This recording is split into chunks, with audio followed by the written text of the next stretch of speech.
Hey, everybody. Welcome back to Freeze Frame, where we stop to take a moment to discuss all the heavily talked about news of the week having to do with movies, TV, streaming, and pop culture. This is episode 25. My name is Ryder, and I'm joined as always by the fantastic Luiggi wearing the great yellow shirt today, I gotta say. For those of you watching on YouTube. But welcome in, everybody. We appreciate you guys listening. Let's go ahead and get into some housekeeping before we got a big episode today. It's a big one. We got a lot of news. We have some awesome stories and some movie reviews. But getting started, if you guys would like to give us a review on the audio platforms, we really appreciate it. Let us know what you think. It really helps us out. You know how we can improve and how we can always get better. We have a Discord as well. If you guys want to hop in and stay up to date with us, join the community, and connect with us. We also have TikTok for those of you guys that like those quick updates, 30 seconds or less, even 20 seconds sometimes. We post on TikTok and we post a lot on there. And then as well, Instagram, Twitter, we have all the social media for you guys to stay up to date with us. And as well as a special message from Luiggi. Feel free to take us away, buddy. Thank you so much. Yeah, episode 25. We're here at our quarterfinals. It's kind of exciting, but yeah. I do want to say, before we get into our news, support for Strictly Casual is brought to you by Manscaped, who are the best in men's below-the-waist grooming champions of the world. Manscaped offers precision engineering tools for your family jewels. Manscaped just launched their 4th-generation trimmer, the Lawnmower 4.0, which I actually have right back here. You heard me right, the 4.0. Join over 2 million men worldwide who trust Manscaped with this exclusive offer for you, our listeners. 20% off and free worldwide shipping. That's right, international. You live in India, you live in France, you live in Paris. That's in the same space. But we're going to give you guys 20% off and international shipping with code STRICTLYCASUAL at checkout. That's right. Go to manscaped.com. Get yourself your own Lawnmower 4.0. And, you can join the family. It's amazing. Honestly, Ryder, we've had it now for a couple weeks. What has your experience been like it? Oh, I just used it again the other day, and I'm still shocked by the quality of it. You know what I mean? Like, I think the worry thing for anybody worrying about using a razor for these areas on your body, they have a nose trimmer and they have, down there for below the waist. You might think that, it's gonna hurt you, but no, the guards, even if you don't use a guard, it's still fine. It doesn't hurt you at all. There's no shape, nothing like, whatever problem that can happen down there. And plus, I look at the website; they sell all kinds of the creams. I know we got a shirt and the underwear, and the products are great. I wear the underwear, the boxers. There's plenty of products for you guys to try out. Dude, I was just at work. I work on sets, and as you guys know, I'm always moving. If you've never been on a production set, you're constantly moving. And I wore the Manscaped boxers, and they were so comfortable. Yeah, like they are legitimately so comfortable. They're like really, really nice material. It didn't feel like it rubbed up against my skin and made me feel irritated. It was just comfortable throughout the day, especially with a lot of movement. Felt like it was very flexible, which is exciting. For me, I actually tried this out with the little light. I tried the 4.0 with the little light in the dark just to test it out. Just because I wanted to see if it would work in the dark. And I can report back that it does. Nice. I can report back. It works well. I love the little light. I think it's fun. Personally, I think the whole experience has been just like super magnificent using this product and like using the shirt. I walked around with the shirt. Someone was like, "Whoa, Manscaped." And I was like, "Yeah." And then I got into a little conversation like, "Yeah, our podcast actually just got sponsored by them." And they were like, "What?" People freak out over sponsorships, bro, because it's like a big step. So, the fact that Manscaped reached out to us and wanted to partner with us, that's so freaking exciting. Yeah. So, very glad to that. Absolutely. Well, you guys can, again, get 20% off and free shipping with the code STRICTLYCASUAL at manscaped.com. That's 20% off and free shipping at manscaped.com and use code STRICTLYCASUAL. Unlock your confidence and always use the right tools for the jobs with Manscaped. There we go. Absolutely. Absolutely. And as you guys know, if you've been watching Freeze Frame on YouTube or you've been listening to it on audio platforms, whichever that may be, you guys know that this show originally started with us announcing Space Jam 2 coming out. And now we're kind of finding ourselves in a full circle moment here. The movie is out officially. Both of us have watched it, and we're going to go into a little bit of a spoiler review here for the next 5 minutes. If you haven't seen it, I would definitely say check it out to make up your own opinion. But without further ado, before we get into the news, before we get into our stories, before we get into what's coming out this week, let's hit it with the Space Jam 2 spoiler review. Now, Ryder, do you want to start off or do you want me to go? Sure, I'll start off just real quick. Watching this film, I think going into it, I was very excited to see, getting the vibes of Space Jam. And I think there were some disappointments, but there were some great themes overall for this film. Yes. You know, when you think about LeBron James and what he wanted, being an executive producer, that you could tell that there were heavy themes of family. All right, spoilers, of course, you know, light spoilers, but it was family, right? And it was great because it was more from the original, from Michael Jordan. I don't think I got that in the Michael Jordan film. It was more of, oh, look, it's cool, you know, to show off who Michael Jordan is as a player and be with the Looney Tunes. But I didn't get these themes that I did in this new one. The new legacy now was the relationship with his son and being who you are. And I think that was the big highlight for me. But when it comes to critiques, or, you know, we can get into a little bit, you know, LeBron James is an actor. Yeah, he's a basketball player, not an actor. So, you know, you can get into that. But I definitely thought the themes was the big highlight for me. But what about you? I'll go into a little bit more detail here because as I was watching it, I had my notes app open. But the introduction, once again, guys, this is a spoiler review. The introduction of the serververse and Don Cheadle was one of the best, like, cleanest transitions in my opinion. And his character, Don Cheadle's character, actually, like, I wasn't sure when I first saw the trailers. I was like, man, this seems kind of corny, a little dumb. Like, oh, this algorithm, algorithm, you know, as he likes to call himself, is kind of taking over, or he's not getting the recognition that he deserves. Is kind of like the whole vibe. And so he sees LeBron like the King James, and he's like, that's the guy that is going to get me the recognition I want. So sense. The whole movie kind of reads like a big ad for HBO Max, and it's really funny because it's like the Warner 3000 server has this ability to put you into any of their properties. Like, if you want to be in Harry Potter, it'll scan you and it'll put you as a character in Harry Potter or Game of Thrones or whatever else you want. And I love the fact that it was like such a clean animation. I didn't like how the movie started really grainy to show like the past for LeBron. I thought that was kind of they shouldn't have done it because it was like, dude, you're watching this movie in 4K and you're seeing it in like this grainy footage to show that you're in the past. And I was just like, they should have just cut that part out. But there were so many great moments, and I want to let you talk a little bit further, but I just love that introduction of the serververse, how they had all these different worlds, and then once you actually see LeBron go into the Looney Tunes world, it just gets really, really, really exciting. But I'll let you get a word in before I go into that.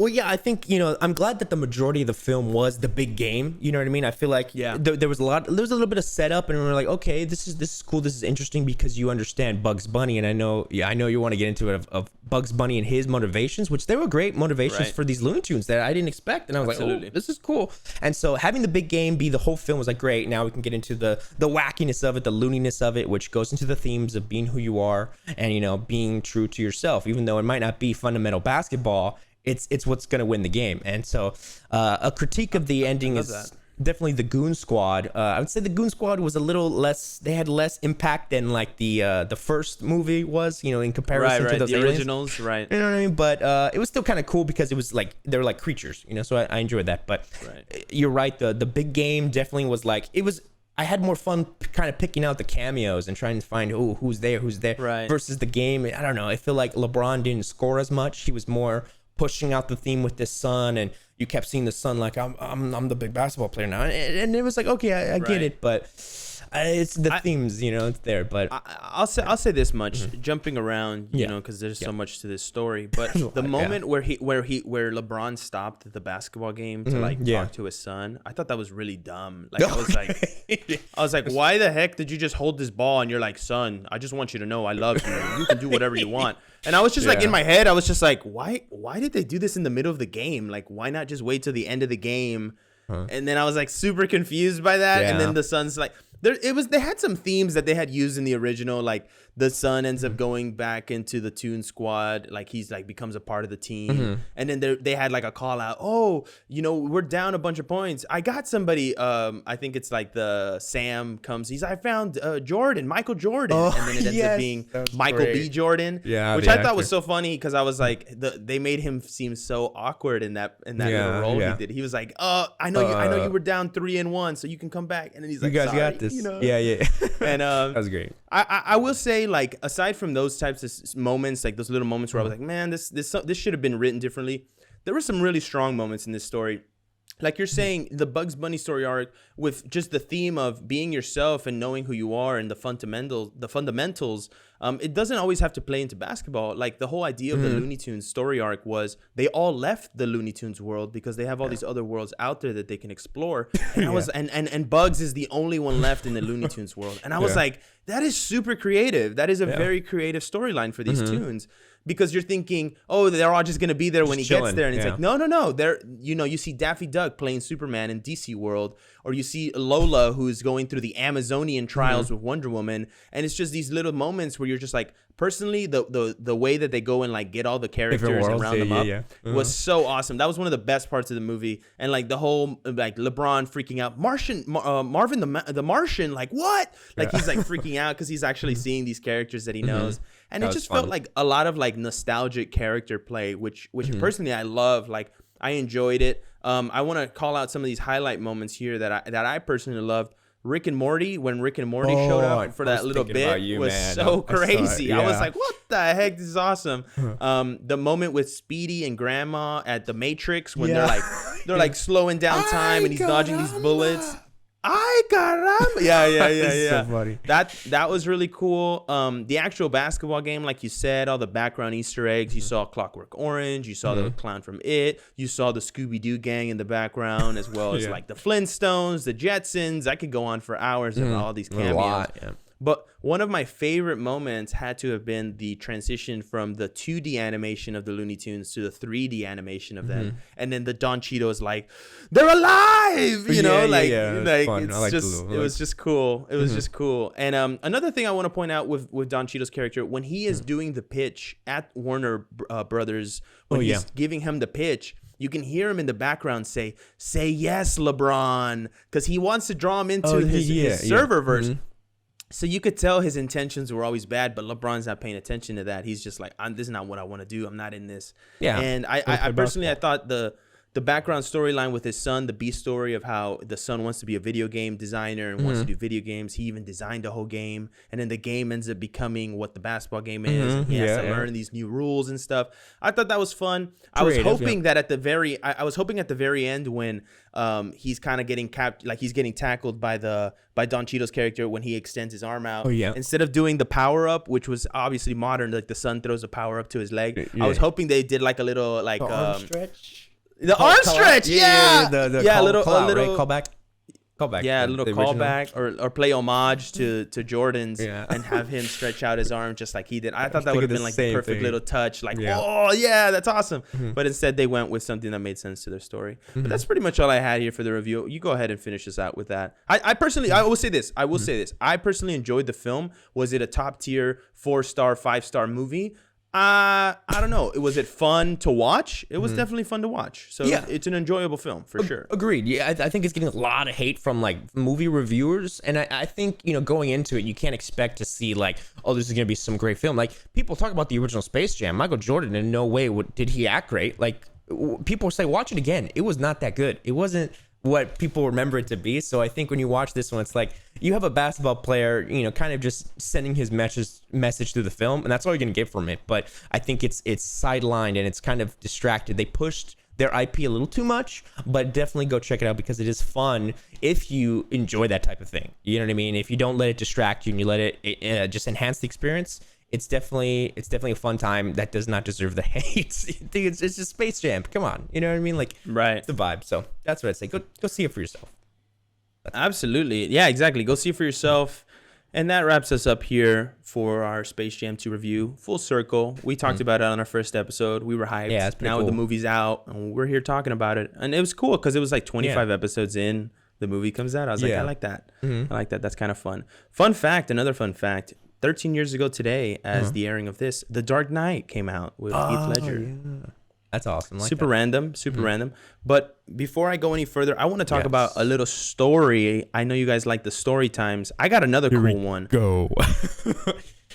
I was recently working on this commercial for Capital One. I was literally there yesterday, and nice. Guess who the DP was for the commercial? Take a guess. Any guess? He's a huge. He's done some big movies. Like you're gonna be like, what? Take a guess. Richard.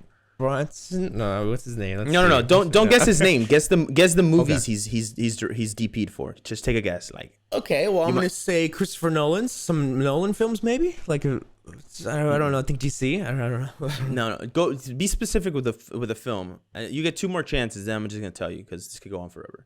Okay. Any film. Just take a guess. They're the Transformer films. Like. No, you're thinking in the worst way possible. What do you Keep mean? going. Keep going. No hints. You're going to like blockbuster. Okay. Go more like dramatic, like Academy Award winning, not necessarily like an MCU. Okay, film. like any Jordan Peele maybe film, like an art house type picture. I'm thinking too big then. Okay, you're thinking too big. Okay, all right, I'm just gonna tell you, and then you're gonna be blown away. So ready? Yeah. So the guy's name is Jeff Cronenweth. Okay, I think that's how you say it. He was the director of photography for Fight Club. Oh, the girl with the dragon tattoo, The Social Network. Those are big. Gone Girl. Oh and my God. a couple other big projects. But those are just some of the ones that stand out to me. Hitchcock? What? I see Hitchcock here on his IMDb. That's interesting. Yeah. So homeboy was the director of photography for this commercial. So at the end of the job, I went up to him and I was like, "Hey, dude!" Like it was so funny because we were shooting at UCLA and he had all this USC gear on because that's where he went to college. Yeah. So it was just funny. So I went up to him and I was like, "I see you rocking the USC gear," and he's like, "Yeah, man." And we kind of got into a little bit of like a combo. And I told him, I said, "Dude, everybody on this set has been talking about you. Like you're a legend." And he was like, "Oh, really? Like people are saying that?" He goes, "I'm not a legend, man." I said, "What are you talking about, dude? You're a legend. Like you've done some huge projects that everybody like studies and people admires, go back and like admire." Exactly. And he was like, "No, bro." He goes, "Everybody on this set is a legend." Oh. And I was like, "Whoa." And he goes, "You are a legend." No, he was like, "You can't take it for granted, man. Today's PAs is tomorrow's producers. What if today you're just a production assistant and then tomorrow you're the guy financing my film? You never know who's going to be." And I was just like, wow, that's exciting. Like that your perspective is so open like that. Cause that's kind of how my perspective was. So it was kind of cool to hear somebody confirm that, who has already done some motion pictures that are so big. Everybody knows about them. That's like great. Fight Club alone, dude, is like, that's magnificent. You're the guy that literally got the shots, like that's amazing.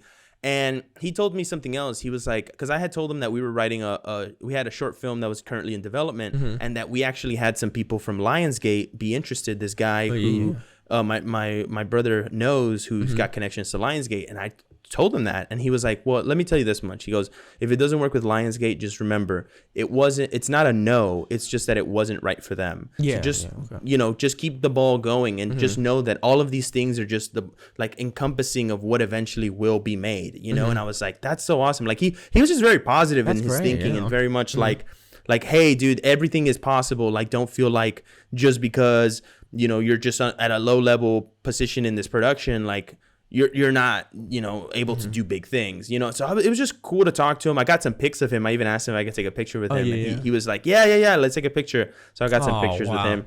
That's cool. So it was really exciting. I thought that was kind of a cool story to share before we get into the news. And it was just fun, dude. I'm excited to be bringing these little like moments that I'm having on set and just these people I'm meeting because I'm very much enjoying it. But anyways, that's enough. That's enough of all of that stuff. Yeah, it was kind of motivational, right? Which is kind of exciting. Now, on to our movies coming out this week. Here we go. So this is a new little segment we started last episode. And we have for July 23rd, 4 movies coming out that I think are prominent, that people should be aware of, that people should know about. At least, we're only going to bring you guys either the big motion pictures that are worth your time or movies that are just so random that you're like, have you checked this out or heard about it? Right. Yeah. If you want to go through the list, I can read the last. The last 2. Yeah. Okay, we have Old, film by M. Night Shyamalan, a thriller, as well as Snake Eyes, the G.I. Joe origin story about the ninja who's silent. And then Midnight in the Switchgrass, which I've heard of this. You want to get into the synopsis for this? I haven't heard of this. Okay. So if you want to read it, I can read the last one. Okay. So here's the Midnight in the Switchgrass. While in Florida on another case, FBI agents Helter, played by, I'm guessing, Bruce Willis, and Lombardo, which is, Megan Fox. I saw the Megan Fox. Okay. Yeah. Cross paths with the state cop Crawford, who's investigating a string of female murders that appear to be related. Lombardo and Crawford team up for an undercover sting, but it goes horribly wrong, plunging Lombardo into grave danger and pitting Crawford against a serial killer in a twisted game of cat and mouse. I saw the trailer for this. Megan Fox, she gets captured. And nice. Yeah, they kind of revealed a lot in the trailer. But you want to hear something really crazy? Yeah, this is completely unrelated to movies, but I have a friend of mine who's a fashion designer, and she designs denim jeans for Revolve, the company. Okay.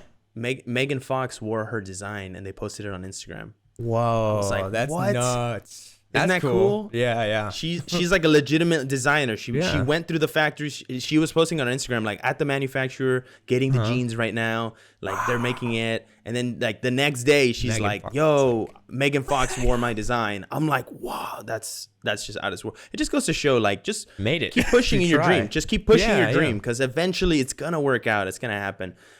Speaking of people who made that exact statement happen, Val Kilmer. We spoke about his film, his little documentary film that's coming to Amazon, but it's also going to get a limited time release here in theaters on July 23rd, so it might be around. I want to give you guys a quick synopsis. For over 40 years, Val Kilmer, one of the Hollywood's most mercurial and or misunderstood actors, has been documenting his own life and craft through film and video. He has amassed thousands of hours of footage from 60mm home videos made with his brothers to time spent in iconic roles for blockbuster movies like Top Gun, The Doors, Tombstone, and Batman Forever. This raw, wildly original, and unflinching documentary reveals a life lived to extremes and a heart-filled, sometimes hilarious look at what it means to be an artist and a complex man. I'm already hyped for this, but I just wanted to toss it out there because I think last time we kind of just touched on it, but we didn't go into like a full synopsis. But that's it, guys. That's what's coming out this week. If you guys are going to the movies, this is 4 good choices of movies you can watch that are probably going to be pretty decent. Yeah, let us know what or you you see. can just stay home. Just stay home and watch Space Jam 2. True. Or you can watch some Marvel because we got some Marvel news now. Here we go. Getting into our major movie news now. I'll read these first 2 off light ones. So this is breaking news as of filming this. Just a couple minutes ago, I read Bassam Tariq is set to direct Blade. So they just announced that. So that's kind of cool for him. Lucky guy. As well as Black Widow actor Olivier Richards, who was in the movie, spoiler alert for Black Widow, just light spoiler alert, in the jail scene. He was a big prisoner guy. He confirms on Instagram that his cameo is Ursa Major, claiming that he's the first mutant to appear in the MCU. And so it's not stated in the movie at all. But he's just saying that. Yeah, he's like, no, my character is a mutant, and he's a mutant. So it's like, okay, take that as you will. He's like at Kevin Feige. Yeah. Please confirm. Yeah. Okay, you can take this next big one. We got her. Next up, we have some updates on Black Widow. Speaking of Black Widow, apparently they had the largest collapse in MCU history from week 1 to week 2 box office. First week, they had over 80 million opening weekend at the box office here domestically, and now they dropped 67.5% in the second week, lower than Ant-Man and the Wasp, which was apparently the other one that was the lowest. They went down to 26 million at the domestic office. The drop was so severe the National Association of Theater Owners opted to release a statement blaming Disney's decision to release Black Widow both in theaters and on Disney Plus Premier Access at the same time. Despite assertions that this is what they said, despite assertions that this pandemic era improvised release strategy was a success for Disney and the simultaneous release model, it demonstrates that an exclusive theatrical release means more revenue for all stakeholders in every cycle of the movie's life. So they were basically saying, and I'll read this next part, it ignores that Premier Access revenue is not newfound money, but was pulled forward from a traditional PVOD window, which is no longer an option. The statement added, combined with the lost theatrical revenue and foregone traditional PVOD revenue, the answer to these questions would show that simultaneous release costs Disney money and revenue per viewer over the life of the film. Now, I know that sounds like a lot of technical data, but let me break it down for you. So basically what they're saying is that because they decided to release their movie on Premier Access and theaters, it's kind of hurting their box office numbers, because when you go to the movies, you physically have to get out of your house, get in a car, go to the movie theater, buy it, check in, get some popcorn if you want to, go sit down in the theater seat, watch the movie, then you got to leave. When you're at home, Premier Access, you can literally press pause, go to the restroom, press pause, go get something to eat, press pause halfway through the movie and watch something else because maybe you're just not feeling it. And that's hurting their box office numbers because now people are no longer having that word of mouth experience that is like, oh my God, I went to the theaters and I saw Black Widow and it was so awesome. Now it's just like, oh yeah, I watched it on Disney Plus. Closed off. I watched it on Disney Plus. You know, it's like it's less of an exciting thing and less people are talking about it. So they're saying that in the long run, Premier Access is actually hurting Disney's numbers.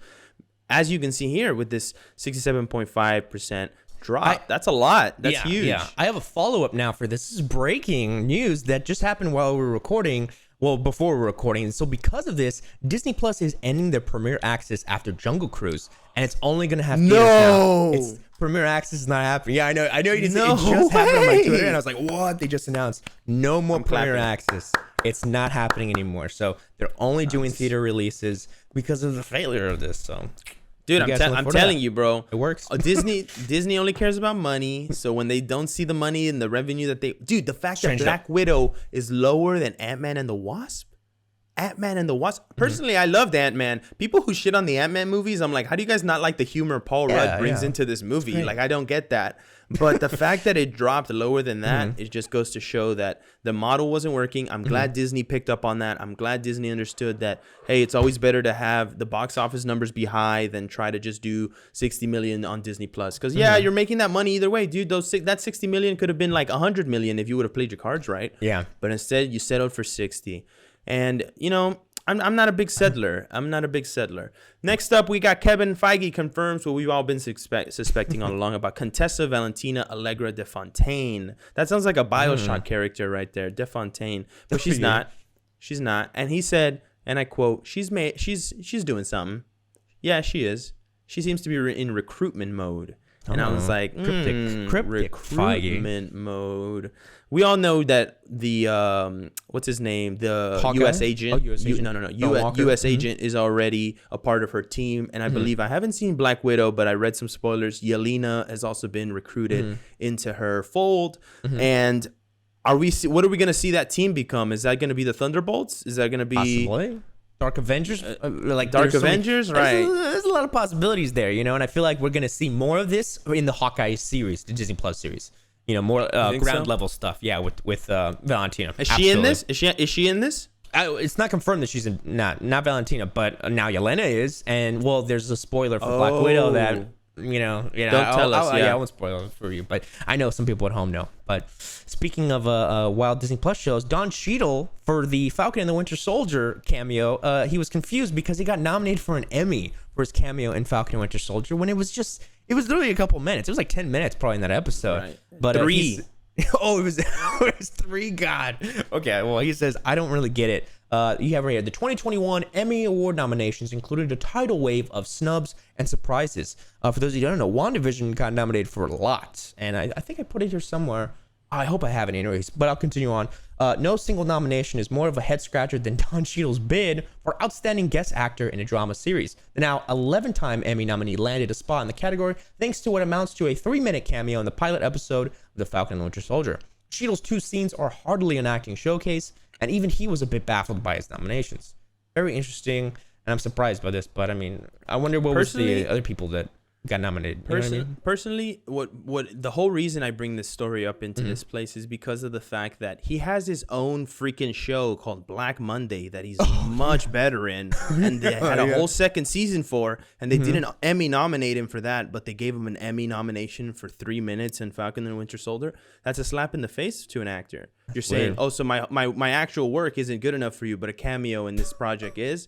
Get the fuck out of here. It's a wild. Like that's not. I'd be pissed. I'd be like, what? I mean, don't get me wrong. It'd be cool to get an Emmy, but it's just like he's even like, I don't really get it. Like, because I'm sure he's thinking to himself, like, dude, I have a whole other show that is actually good, that is actually worth watching. If you haven't seen Black Monday, definitely go check it out. You won't even recognize Don Cheadle as himself because he becomes this whole other character. It's great. Yeah. Okay. I got you. But moving on here, guys, away from Marvel now to Warner Brothers and DC, we have Dwayne Johnson reportedly making Josh Whedon's Justice League non-canon. He said, I'm done with it. He said the Snyder Cut lives on through me. We've reported on that before, but now he's saying it's official. With the wrap of production happening this week, he says, it was the hardest undertaking of my entire career, physically and mentally, but it was worth every second. You know, this man is a fan of Snyder, so he's like, I'm loving this. I'm loving telling all the Warner execs, you guys can eat my ass, because honestly, he is just doing whatever the crap he wants, and that's the way the Rock works. That's You've the never way the known Rock anything about the Rock. Does it? That's the way the Rock rumbles. I don't know. Yeah. You got it. There we go. But all right, moving on now to the Flash. Here we go. This is some big stuff here. We got some Flash leaks. We got more and more set photos revealed from behind the scenes. I guess spoilers. I'm gonna say spoilers because there's some huge stuff in this. All right. Say it. And so there was some. I know we have here, but I don't know if you saw. There were photos of Michael Keaton's Batman, his Batcave, as well as his Batmobile.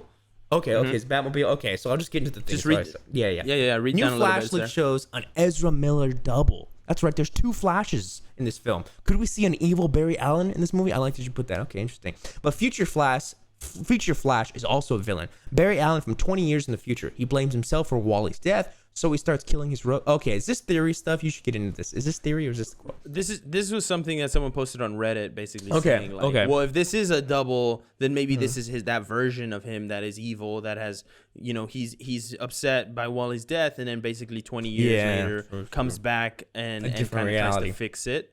But this video could also just be his stand-in, but it also when you see any type of leak, you always want to take it to the top extreme because you're like, what if it is a double? What if it is a second Flash?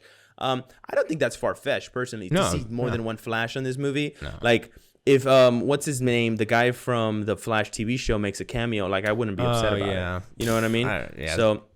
But what I'm most excited about is the thing you brought up at the very beginning, which is Michael Keaton's Batcave and the Batmobile and everything like that just being revealed. I was like, whoa, that's awesome. Because remember, I wasn't even thinking like, oh, they're going to go back to the Batcave or they're going to see the Batmobile. I wasn't even thinking about that. And then you're like, oh, no, they're going there. So all in with this movie. So so here's the question that I want to ask now. Is it going to be Flash going into Michael Keaton's world with that Supergirl, or is Michael Keaton and the Supergirl coming into Flash? Like how, you know what I'm saying? Like I just want like the little things that bring it all together. But we're seeing a lot of elements of this film kind of be out there, and we're all kind of just bringing it together, which is really fun to kind of speculate and see as it comes together. I just know that this movie, no matter when it comes out, is going to be amazing. Yeah, and this is going to be one of those movies that you're just like, this was awesome. I love the CGI of the time travel. I hope they do it just the way they did it in Snyder Cut. Even though some of the Warner Brothers execs were like, we didn't understand the time travel in the Snyder Cut. And I was like, you have to be like, I'd hate to insult them because I'm sure they're nice people, but it's like, how did you not understand it? It was so simple to understand. He's literally recreating reality as he's moving. Exactly. He's moving so fast. It's just going, it's just a comic book thing. Like you got Superman and Batman. It's just a comic book thing, It's like asking, how does Superman turn back time by going around the globe super fast that he makes it spin? It's like, how does that work? How does that make sense? It's like, dude, don't think about it too much. It's supposed to be a comic book movie.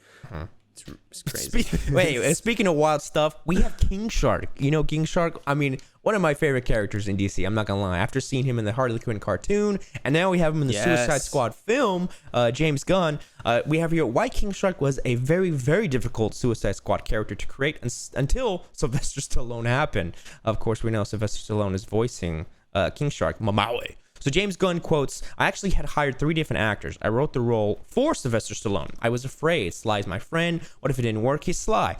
I would have just had to have a voice that didn't work. So we had a huge audition process with tons of voice actors, and we had one voice actor come in and do the whole movie. It didn't work. We had another voice actor come in and do the whole movie. He didn't come to life. We had an actor, a really, really famous actor, who was also a friend of mine, come in and do the voice, and that didn't work. And then I was like, guys, I don't know what to do. I think I have to go to Sly. And I called up Sly. He said he would love to do it. He came in right away, and that character just sort of came to life. So isn't that cool? Just goes to show, like, the process may be interesting, but if you feel it in your heart, being a director, probably so creative, it's meant to be.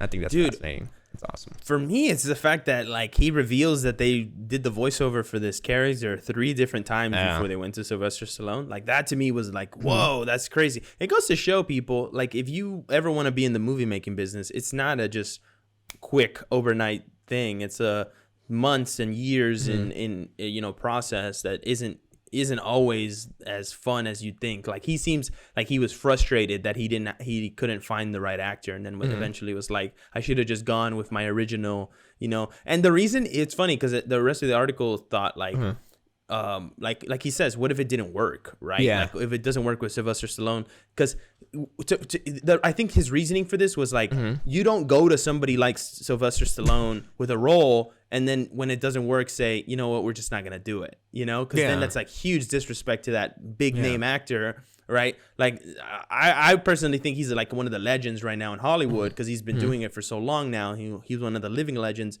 So for them to be like, like I could totally see their hesitation with it because he's also older, so maybe he doesn't still have the acting chops that he once did. So it's like, well, will he be able to waste his time. hone in the So, but I'm glad it worked out. I'm excited for that movie. That comes out August 6th, by the way. Suicide Squad coming up. That's very close. Very, very close. Another thing that's getting closer by the day, the Batman. And we have some updates here from Colin Farrell, who is playing the Penguin in the Batman. He's saying he's there for 5 or 6 scenes in the movie and that he just plays enough to where he kind of introduces the character, brings you into his world a little bit, shows you a little bit of his crime operation. And then I guess he's zooped out because once again, the main villain is the Riddler. This is kind of our B, maybe C story villain. But I wanted to read here a quote that Colin Farrell talked about for the makeup process because he is wearing a fat suit in the movie. He says, Mike Marino, who is the makeup artist, is a genius. He's an absolute and veritable genius. Is that how you say that? Veritable. That's the word. Yeah. He's an absolute and veritable genius. And that word gets thrown out a lot, but he is a drawing, sculpting, shaping genius. And he created this visage for the Penguin. I mean, he and Matt talked about what physically the character's stature would be. And I had been quite big for the North Water, which was another show for AMC Plus. And I didn't want to naturally go big again. He's talking about his weight here because I had a few little health concerns as a result of the North Water. And I was just like, fuck. This acting thing ain't this important. I know the top actors that go up and down, and God bless them. I wish them good health. But for me, I think the North Water is the last time I'll go up that much. So we decided on a fat suit, which is cool. Because personally, you couldn't even tell that's a fat suit, dude. They did such a good job. You couldn't even tell that's a fat suit, Like, nowadays, exactly. Nowadays, you can't even tell. And last year, before wrapping up with Warner Brothers, Cheetah is reportedly returning for Wonder Woman Part 3. Who's surprised by that? I'm not really surprised by that. I mean, let's be honest. You see this a lot. I'm sure Patty Jenkins was just like, let's just bring back Cheetah because why come up with another villain character? Who's the greatest villain of all DC? Let's just stick with the same ones. Yeah. I mean, honestly, here's my thing. If people didn't like Wonder Woman 2, why bring back Cheetah? You know what I'm saying? Like, people didn't like the movie, so it's like, why bring back the same villain? I don't know. I don't even know. Oh, no. Who knows? Moving on now to Disney. We'll talk about Indiana Jones 5, all right? It's great because we're going to have a lot of news for this movie coming up for the next months, which is exciting. Harrison Ford apparently was replaced for much of the Indiana Jones 5. This is confirmed by the director, James Mangold. We now have photo evidence that he's been replaced with a lookalike for new filming. Now, these are not action sequences. These are standing dialogue sequences. Ford is still in a sling after the shoulder surgery that his injury happened. We talked about that lately, which means that he's unavailable still for at least another month. So that's unfortunate. But anyways, we've been also been made aware that Mangold is planning to do a budget exploding maneuver to try and save the film. Rather than just camera trickery, Mangold is reportedly going to CGI impose Harrison Ford's face over the Indy doppelganger they've hired to play Indiana Jones in Glasgow, which itself is playing New York City in the 60s. Harrison Ford will not be playing Indiana Jones in large parts of the movies. A lookalike actor will be Dr. Jones with a CGI Harrison Ford mask over the top. This is in addition to other significant scenes in which Indiana Jones will be played by someone wearing a wraparound Harrison Ford head mask. Antonio, and so there's that. There's that. Which is interesting. We can get into it. And then lastly, real quick, Antonio Banderas has been confirmed to co-star in Indiana Jones 5. So that. let me give you my take on this. Personally, I think Antonio Banderas was brought on just because Harrison Ford has been kind of decommissioned. They were like, we need another guy to kind of be the face of this movie. So I think they were like, Antonio Banderas, come save us. But the fact that they're doing all this extra stuff to just have him like be replaced, I don't think that's a good look. Like, a lot of people didn't like the CGI in the last Indiana Jones movie. So I'm just like, maybe steer clear of all the CGI stuff, because you had Shia LaBeouf talking to a CGI monkey holding himself off of a CGI cliff, and it's just like this all seems kind of weak. So to hear that it's going to be another actor and then they're just going to put Harrison Ford's face on it, I mean, look at what they did with Mandalorian. Like, it didn't work with Luke. It really didn't work. Like, you were just kind of like, it was cool because Luke Skywalker, but then you're like, a couple weeks later you're like, that was kind of weird. They should have just casted Sebastian Stan, which they were rumoring for like the longest time. I was like, why didn't you guys just go ahead and pull the trigger? But moving on from that, what are your thoughts on that personally before we move on, actually? What do you think about them doing this? I think anything CGI, we're at the point now where it's like 99% real, but you could still tell it looks CGI. So if it's someone like Harrison Ford and an iconic profile as the Indiana Jones, you're going to be watching and be like, oh, so they CGI'd his face. Like, I'm starting to be like, it's sad, but it depends. We'll see a trailer. Once we see a trailer, we'll see what they do with it. Your reaction was like of somebody who hasn't heard any of this stuff and is just gonna go into the movie thinking like, oh, Harrison Ford did this movie, and then it's gonna be like they're gonna be in the audience like, yo, did they CGI his face? Like, what's going on with his face? Like, I don't remember. Yeah, I think he must have just aged really badly. Like, and it's not even him. And it's not even him. No, it's not even him. Some other guy. So interesting. But anyways, guys, moving on here to our other studios. The deal is sealed for Ian McShane's to return as Winston in John Wick Chapter 4. Nice. And J.J. Abrams' next Star Trek film is set to be directed by WandaVision's Matt Shakman. Production is prepared for takeoff next spring. So that's kind of cool. We're going to see a new Star Trek film. It's pretty exciting. We didn't have any television news this week because, I mean, let's be honest, guys. It's really about streaming. It's really about movies. Television is just kind of like in there. I will say this, and this is, I'm kind of shooting myself in the foot here because this is my recommendation. If you guys want to talk about TV, Freeform had Grownish Season 2 come out, and I've been watching it. They currently have the second episode. I shouldn't say Season 2. I think it's Season 4. Of the show. It's her senior year, and it is really, really interesting. I love that show already. That's why I've been watching it. But I think if you have never watched Grownish and you're a fan of Blackish, or if you're not a fan of Blackish and just want to watch a different show, Grownish does a really good job of capturing that college life and those kind of transitionary years that so many shows decide not to capture and instead go to make a TV show about high school kids once again, which it's like, why so many high school TV shows? I don't understand. Trying to appeal to that audience. Okay, well, getting on to now the big ones. Netflix, HBO Max. Netflix plans to add video games next year to their services, which is a strange move. Apparently, the streaming company has already hired a former EA executive to lead the project. So EA, depends on how reliable you guys want to take that. As well as Fear Street, the big trilogy that just dropped, the horror franchise movie from R.L. Stine, apparently doesn't end. Lee Janiak hopes to create a horror spin on the MCU. Interesting. So we'll see. Oh, wow. So original. Oh my God. You know what I'm saying? Like, wow, I'm going to create my own universe like MCU, but it's going to be a horror. It's like, girl, people have been doing that. You're not an original person with an original idea. Universe. Like, right, I just never understood when people get like so hyped over creating their universes. Like, I get it, but it's not an original. It's not some original idea that you're coming up with. It's just so silly.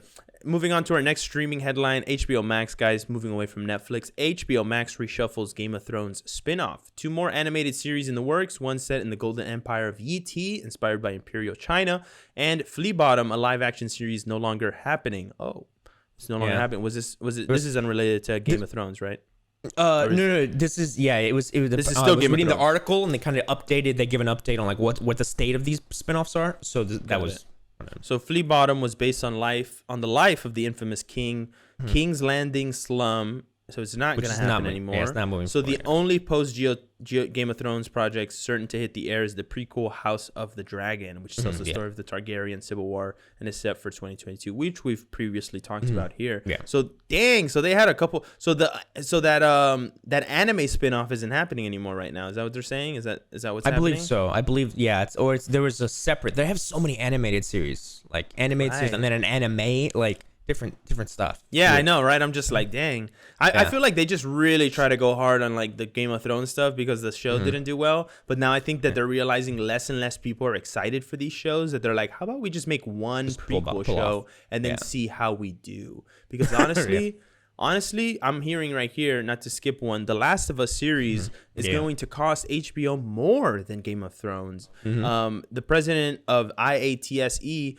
came out, Damian Petty, said that according to him, this project well exceeds the 8-figure per episode mark. So 8 figures per episode means that at a minimum, the budget is $10 million an episode or $100 million for the 10-episode season. But he says it'll well exceed that so that it could be $12 million per episode or $15 million. So potentially we could be seeing a $150 million for the season. And if that is true, that will literally topple the biggest season of Game of Thrones. And as you know, Game of Thrones, their budget grew because of the fact that the show was becoming more and more popular, so they were getting more money. Game of Thrones last season was only $90 million for 6 episodes. This is going to be more than $100 million at least for 10 episodes. And for reference, I wrote down on here, The Mandalorian season 1 was also $100 million. Just goes to show. I want to have a quick rabbit hole trail here for all our listeners. It just goes to show, if you want to be an actor, you got to be the best actor in the world, because these people are putting down $100 million on a season. Just for you to act. Pedro. You can't wake up one morning, go to an audition, and still have the sides in your hand. You better have that thing memorized, because these people are not trying to play. They are not trying to play. They want you ready. This is a $100 million production. There is no way. That's why they keep casting the same people who are already in the mainstream, because they know how to handle the big budget. They do the job well. They do the job well. Exactly.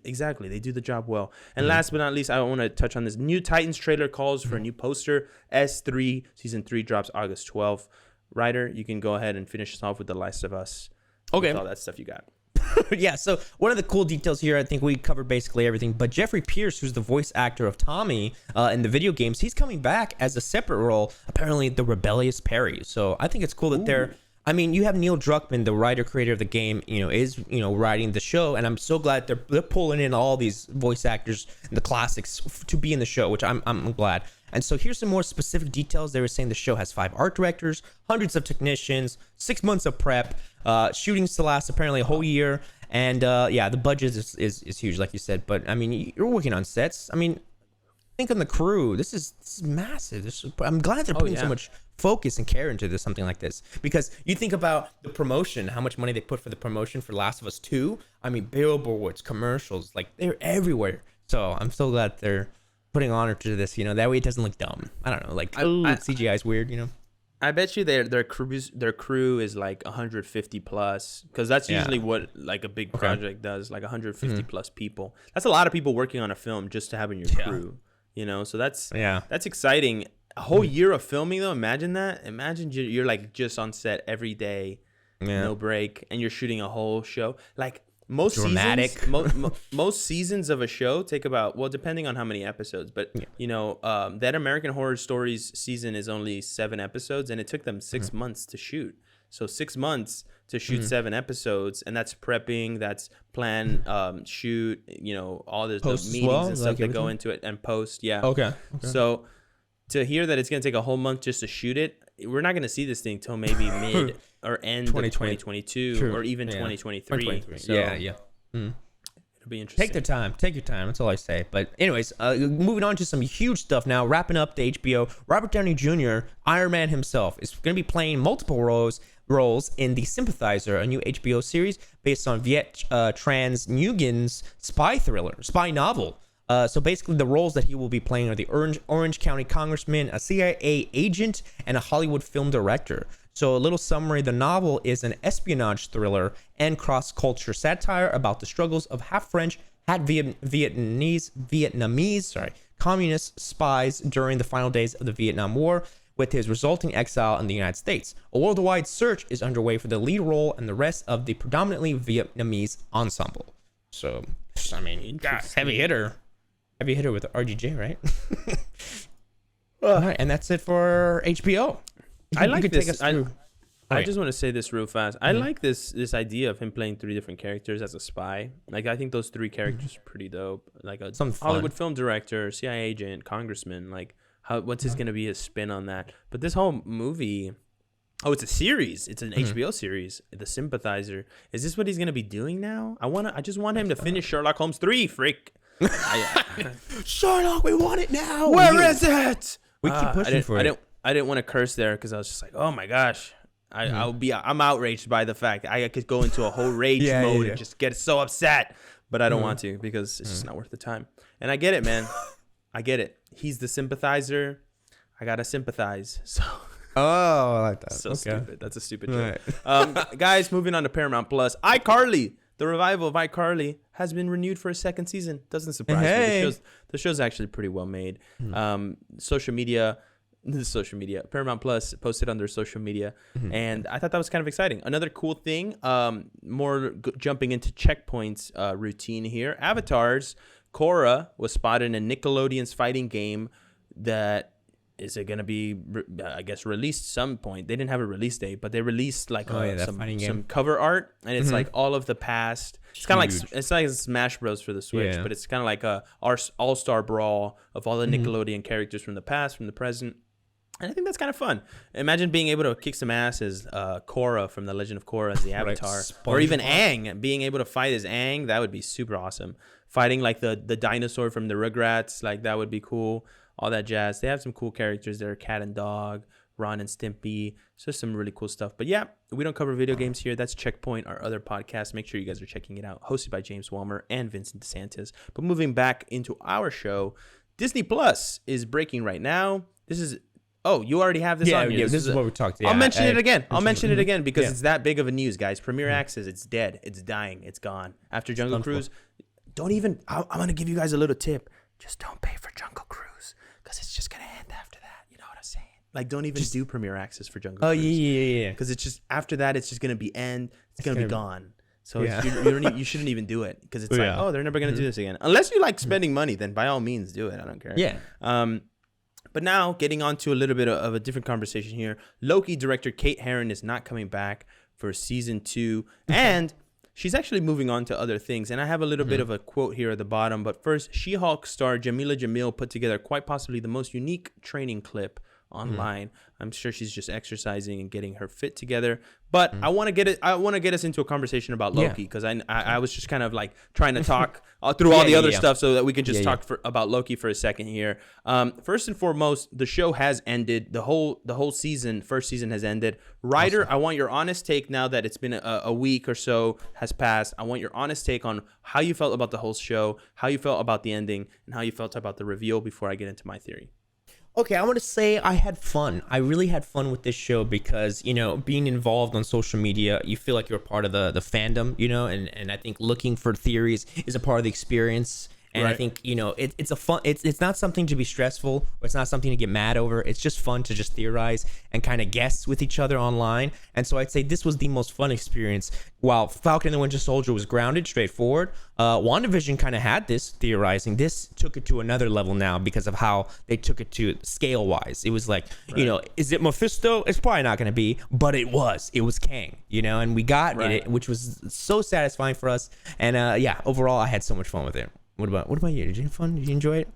I personally enjoyed it, and I know I didn't say this at the beginning before we started talking about this, but spoiler alert for anybody who hasn't seen Loki. Luckily, I just assumed that if you heard us talking about the ending of the show and how it had already wrapped, you'd assume that we were going to get into spoilers. But I should say that either way, even though Ryder already said Kang. My guy's Kang. It's oof. Well, it's everywhere on social media, so exactly. At this point, if you haven't seen Jonathan Majors' face, you're like, oh, who is that? Then you're living under a rock for sure. Yeah. So Kevin Feige says that they were establishing the rules of the multiverse at the end of this project, and exactly how to really deliver on the excitement was a tough challenge.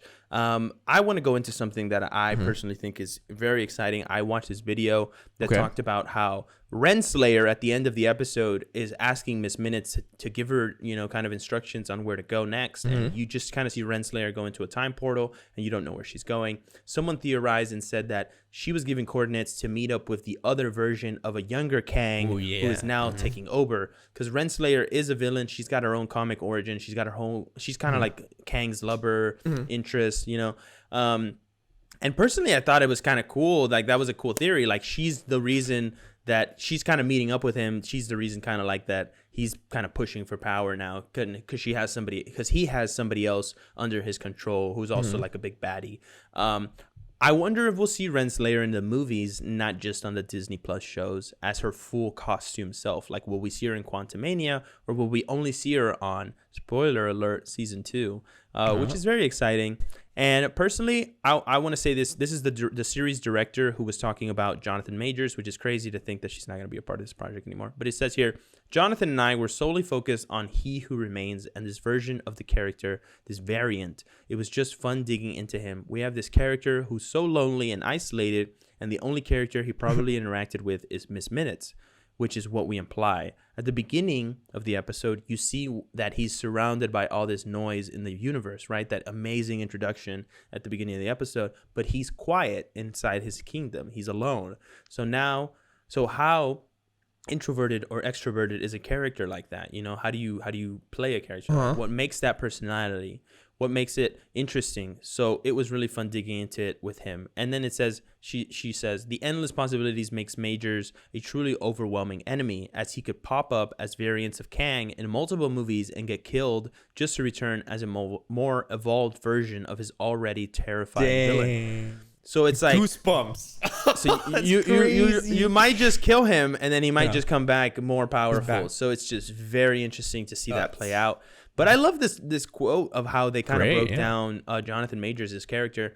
And honestly, I've seen mixed reactions online. Some people really liked the Kang reveal at the end. Some people, like my brother's girlfriend, was like, there was no setup for it, so I really didn't care. You know, which a lot of people are saying. They're like, well, you didn't have anything that hinted at Kang, which I don't know about that, because they had these moments with the timekeepers, and they had like zoom ins of timekeepers. And if you're a true Marvel fan, and if you're an MCU geek like we are, you're noticing these details. So at this point, it's like they're catering to the hardcore fans. Exactly. Absolutely. I 100% agree with that. They're catering to the hardcore fans, because we're the ones that are really going to be there supportive and are going to get genuinely excited. And if you haven't seen a reaction of the Loki series, all of that is completely out. Come with us and watch that finale. Watch our reactions when Kang and the elevator doors open. Because honestly, I personally really enjoyed it, and I've been motivated. I don't know when I'm gonna do it, but I want to do some sort of video that is just breaking down that whole conversation from the moment Kang enters the conversation. What is going on after that, and how does that affect the future of the MCU? I'm kind of working on a project. I kind of want to see how I plan out that video, but I think it would be really fun to do a video like that. Okay, cool. All right, now getting into WandaVision real quick. I'm gonna start running through these. I'm just saying we can run through it because we have still a little bit to go, guys. Okay, WandaVision stacks up 23 nominations at the Emmys. Elizabeth Olsen gets Best Lead Actress. Paul Bettany, Best Lead Actor. Kathryn Hahn, Best Supporting Actress. It got Best Limited Series, and Matt Shakman got Best Director nomination. So awesome for them. We'll see what happens there with the wins. And we have some. Yeah, I know, right? I hope Elizabeth Olsen. She would do great. All right, now we have some Obi-Wan Kenobi updates. I'll go through like half of these, and you can take the other half. This is huge, by the way. This is huge. Okay, here we go. This is the first time I'm reading this. Cinelinx got the scoop that Vivien Blair from Bird Box will be a young Princess Leia. Oh, yes, will be a young Princess Leia in the prequel series. Great little actress. I think she fits the role perfectly. According to the report, she will play a major role in the story. Her part will set the stage to put Obi-Wan on this adventure that will play out. By seeing Princess Leia at such a young age, the series will be set after the events of Episode 3, Revenge of the Sith. And if the report on the series is correct, which most likely is, it will take place approximately a decade after Rebels, Star Wars Rebels, as characters from that show are rumored to make an appearance. All right, you can continue on with this. Awesome. Ewan McGregor confirmed the series is set to have 6-hour-long episodes, and his return as Obi-Wan is apparently going to go on an adventure with Princess Leia, and is only planned for the first season, which is really cool. And here we go. Besides the Obi-Wan and Princess Leia actors, the show has a stacked lineup of stars. It consists of Joe Egerton from It Comes at Night, Maya Erskine from Scoob, Rupert Friend from Homeland, Moses Ingram from The Queen's Gambit, O'Shea Jackson Jr. from Straight Outta Compton, Sung Kang, who was just casted from Fast and the Furious, Simon Kessel, Pine Gap, Kumail Nanjiani from The Big Sick, Benny Safdie from Uncut Gems, and Indira Varma from This Way Up. And we also have, aside from them, returning as their roles from the prequels, Hayden Christensen as Darth Vader and Bonet Piez as Beru. Who was Beru? Do you remember? I don't remember who that was. No, I'll have to Google this name. I'll have to look it up. But apparently it says here, Ingram has been touted as an Inquisitor more than once already, but a new rumor claims that not only will she be joined by Fast and Furious veteran Sung Kang, but Kang is said to be playing the fifth brother who made his debut in the animated realm, something the live action shows are happy to use for inspiration. In broad strokes, the Inquisitors are corrupted Jedi apprentices who hunt down and execute the remaining members in the aftermath of Order 66. Sounds exciting. In Rebels, the fifth brother served directly under Darth Vader, so it's far from the most far-stretched subset of scuttlebutt we've heard emanating from the set of Obi-Wan Kenobi. So they're saying that these Inquisitors look like that's what's going to be the storyline. Like Obi-Wan is being hunted, or maybe some of these other people are being hunted by these Inquisitors, and then he's kind of working with Princess Leia to kind of like go and find out answers of what's going on. Where is Hayden Christensen's character, or is he just kind of like the overarching baddie that is just in the background pulling the strings? Who knows? All I know is that this cast looks awesome. This show's probably not going to come out until 2023. Just because I think they're shooting it now, but by the time it all is said and done, I think we're either going to be looking at a 2022 October to December release, like they did with Mandalorian, or they're going to do a spring release in 2023. I don't know, but I'm just very excited. Yeah, personally, I'm excited for the Princess Leia. Like, I was like, oh, that's awesome. Yeah, so I figured out Joel Edgerton and Bonnie. That's Luke's aunt and uncle. They were like the cameo at the end of Revenge of the Sith. That's that takes Luke in. So yeah, they're coming back because they just had like it was just a shot. It was just the last shot of them. But yeah. Oh, you're talking about when Padme gives birth and then they hand the baby off to somebody? Yeah. That's his aunt and uncle as young. So they're getting roles. They have the actual roles as them. Imagine doing that project years ago, and then suddenly they're like, hey, we're bringing you back for Obi-Wan Kenobi. Like thing? 10, like, 12 years later, you're like, whoa, shit. I know, right? Crazy. Okay, continue on here now to Peacock real quick. Rick and Morty creator Dan Harmon confirms he's working on Community, a movie script for the show, right? The actual show. Yeah, 6 seasons and a movie, and now we're getting the movie portion of 6 seasons and a movie. Like that. Which is exciting. 6 seasons and a movie. Okay, and then now Stars. This is John Wick, the prequel series. The Continental is going to Stars. It's getting Albert Hughes to direct 2 episodes. Now, this event series will have 3 90-minute episodes in total, with reported budgets of $20 million each. So apparently, this takes place 40 years before the John Wick movie, from what I read. Whoa! Yeah, shit. So pretty. It's a young Winston. It's about him, Winston, the manager of the Continental, and how he kind of became the manager. So, got it. Absolutely. And then we have AMC Plus now. You got this. Walking Dead. The Walking Dead lawsuit ends in a $200 million settlement. So Frank Darabont, the Oscar-nominated filmmaker behind The Shawshank Redemption, was a key figure in bringing The Walking Dead to AMC back in 2010. So he was a part of the deal. You know, he was one of the people pushing for the deal to happen with Robert Kirkman. A few years later, though, the showrunner and executive producer realized he wasn't being compensated properly for his stake in the show, and a lawsuit was filed. Isn't that interesting? Like, you're just working on the show for like 6 years, and then you're like, why am I not making as much money as everybody else? Like, what's going on here? I'm supposed to be the big dog. I'm supposed to be the top guy on this project, the showrunner. And apparently it says here, well, multiple lawsuits and several twists and turns later, AMC has now agreed to pay a $200 million settlement to Darabont over his dispute, which claimed the network had used shady accounting to short them on profits, I should say, according to the Hollywood Reporter. But it's crazier because it's been revealed, and this is the craziest part about this deal. So apparently $57 million was for ordinary course accrued participations. So they gave him $57 million based on what he had already done. That was in addition to the stuff he had already worked.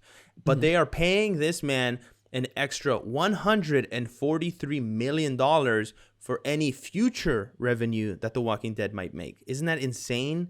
So that they're basically saying, like, you're out. Like, we're never going to give you any more money. You're not involved with The Walking Dead anymore.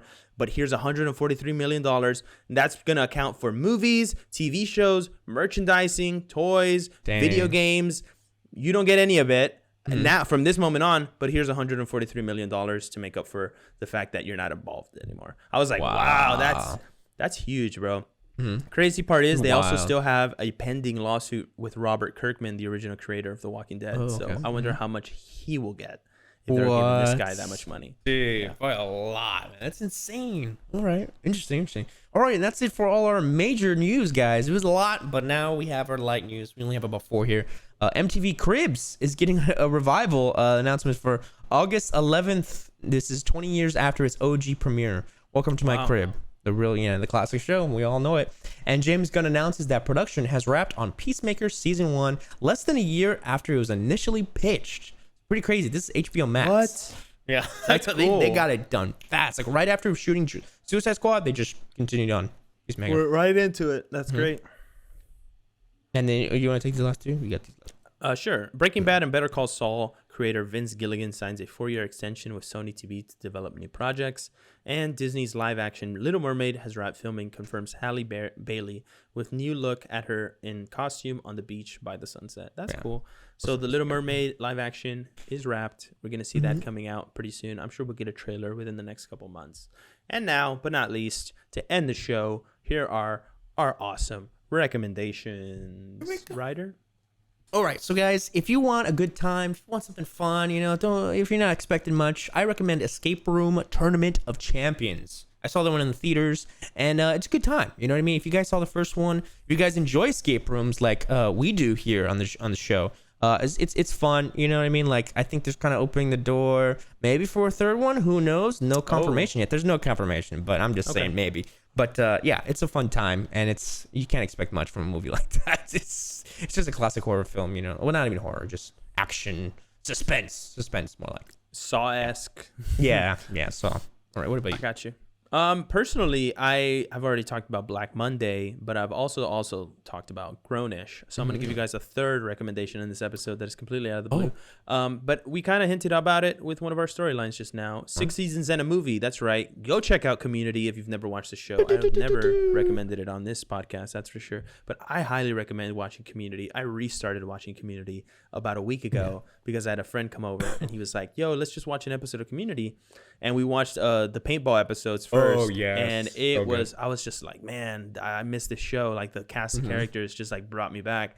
So I've just kind of started rewatching it again. Just not necessarily like in order, but just like picking random episodes that I wanted to watch randomly. And I've been having a good time. I've watched that whole show probably 3 or 4 times in my lifetime. And it is one of the best. The last season, the one made by Yahoo, at first I was like, I don't know if this is quite good with the first time I watched it. But years later, watching it just now, I watched the whole last season. I did watch that.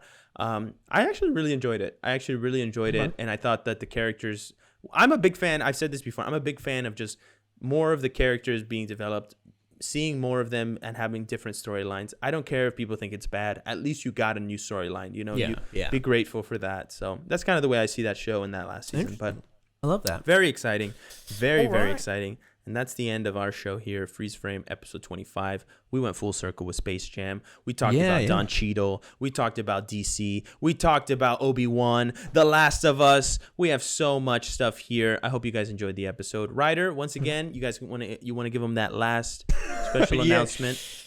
Yes, don't forget, guys, we're sponsored by Manscaped, and if you guys want to purchase any products, you can get 20% off and free shipping with the code StrictlyCasual at manscaped.com. That's 20% off free shipping at manscaped.com, and use code StrictlyCasual, all one word. Unlock your confidence and always use the right tools for the jobs with Manscaped. They got great products. It's worth it. Great prices, guys. Help us out, show some support, and go check out the website if you guys are interested. But that's it for us, guys. We have TikTok. Check us out on all our socials. If you enjoyed on YouTube, leave a like and comment what headline interests you the most.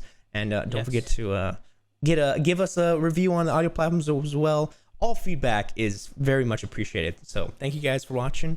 And that's it for us. Thanks, guys. We'll see you on the next one. Goodbye. Bye-bye, everybody.